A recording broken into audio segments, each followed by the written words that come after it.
18ാം ലോക്സഭയിലേക്ക് നടന്ന തെരഞ്ഞെടുപ്പിൽ ഇന്ത്യ മുന്നണി നേടിയ മുന്നേറ്റം മതേതര ഇന്ത്യയിലെ സാധാരണക്കാരായ ജനങ്ങളുടെ വിജയമാണെന്ന് മദീന UDF യോഗം അഭിപ്രായപ്പെട്ടു.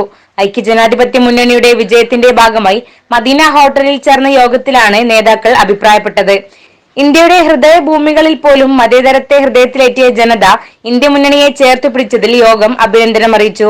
മദീന OICC പ്രസിഡന്റ് ഹമീദ് പെരുമ്പറലിന്റെ അധ്യക്ഷതയിൽ ചേർന്ന യോഗം KMCC നാഷണൽ ഉപാധ്യക്ഷൻ സയ്യിദ് മുനീർ ഉദ്ഘാടനം ചെയ്തു. OICC Jeddah regional secretary Mujeeb Chenath മുഖ്യപ്രഭാഷണം നടത്തി. മദീന KMCC നേതാക്കളായ Ashraf Azhinjilam, Gafoor Pattambi, Samad Pattanikkal, OK Rafeeq, Medina OICC നേതാക്കളായ മുനീർ പടിക്കൽ, Abdul Gafoor, Naushad Kaniyapuram, Faisal Thangal, Medina OICC general secretary Adil Chadayamangalam, treasurer Faisal Anchal തുടങ്ങിയവർ സംബന്ധിച്ചു. വിജയാഘോഷത്തിന്റെ ഭാഗമായി UDF പ്രവർത്തകർ കേക്ക് മുറിച്ചും മധുരം വിളമ്പിയും ആഹ്ലാദം പങ്കുവച്ചു. CTV news, Malappuram. Chamano International Jewelers, traditionally trusted for 160 years.